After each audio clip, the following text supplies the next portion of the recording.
Oof. Okay, here's my audience. There's some folk. Okay. Imagine it's 1966. You've just been drafted in the army.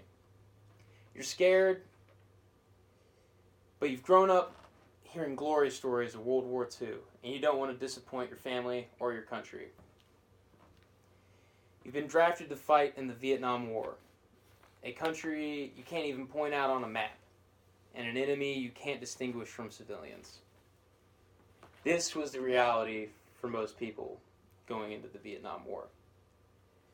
I don't blame the average American for not knowing anything about Vietnam in 1966. I didn't know really a whole lot about the Vietnam War before I took History 301, which is a course here at Ball State, which is entirely dedicated to the Vietnam War. You might be wondering why the Vietnam War.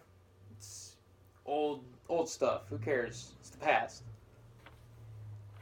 Now, this might be due to the fact that I live near a college campus, but I feel like I know a lot of people that support communist and socialist ideologies, and I think it's important to look at previous U.S. foreign policy from the past, because paranoia over communism led to a war that we had no reason to be in. And now those ideas have a bigger base in the United States, and it's important to learn from what we've done in the past. Now, what was Vietnam? Vietnam is a country in Southeast Asia that at one point was ruled by China, and then it gained its independence. And then the French came in and invaded in the 19th century, near the end of it, to make it one of its colonies. Soon, a leader would emerge that would be fighting for Vietnamese independence, and his name was Ho Chi Minh. He was inspired by the ideas of communism and Leninism, and he was a founding member of the French Communist Party and the Intercolonial Union, which is a communist-fronted group that was against imperialism. Ho Chi Minh knew if he wanted to overthrow the French government that he had to have a broad-based political organization that reached the entirety of the peasant masses. He spent years trying to get assistance from different countries, specifically the Soviet Union, talking with Lenin, talking with Stalin, and the Chinese communists talking with Mao. And he eventually ended up sending a message to the United States asking for assistance. At this point, it was World War II, and the Japanese were invading the Southeastern Asian area. He exchanged intelligence on Japanese whereabouts for exchange for weapons and fighting the Japanese. At the end of World War II, on September 2nd, 1945, he announced the creation of the Democratic Republic of Vietnam, quoting the Declaration of Independence and playing the Star-Spangled Banner in celebration. The French didn't recognize this independence, of course, and a brutal guerrilla warfare ensued. Now, how did America go from assisting Vietnam to fighting Vietnam? Well, after World War II, tensions rose between the United States and the Soviet Union, and the United States adopted a policy of containment of communism because it believed in the domino theory, thinking that as a country fell to communism, the next one would fall suit.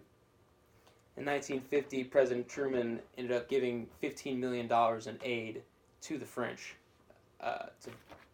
to fight communism.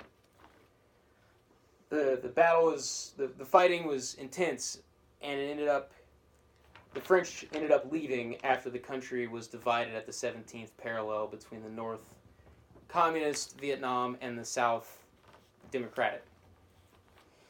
In the South Vietnam, the United States funded a takeover of the government, starting so they had their own puppet leader, Diem.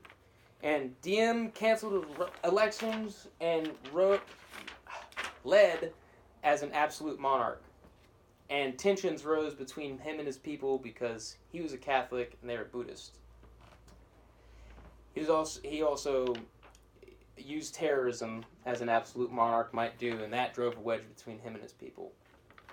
During this time, the U.S. was trying to build the South Vietnamese army into a formidable force. Kennedy didn't want to commit U.S. ground troops. He thought just assistance would be enough. After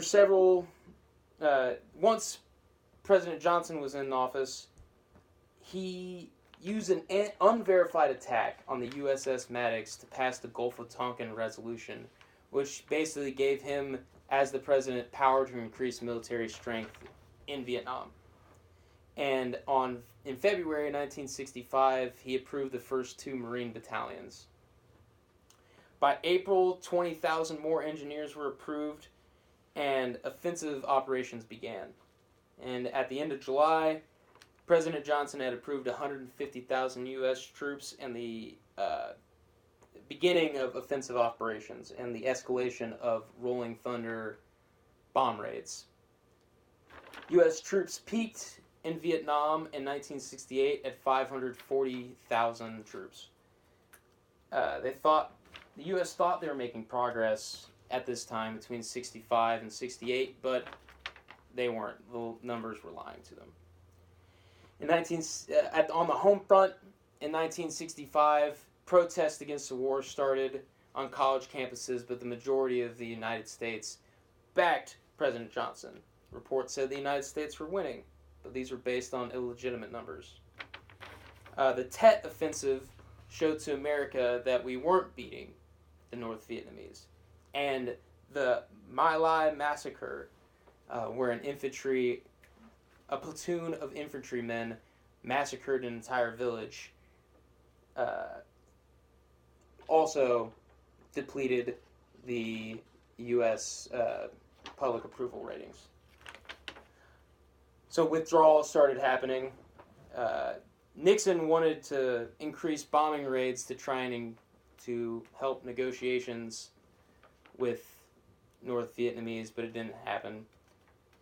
And eventually the U.S. and the North Vietnam agreed to a ceasefire where the U.S. would withdraw its troops and the South Vietnamese government would be recognized.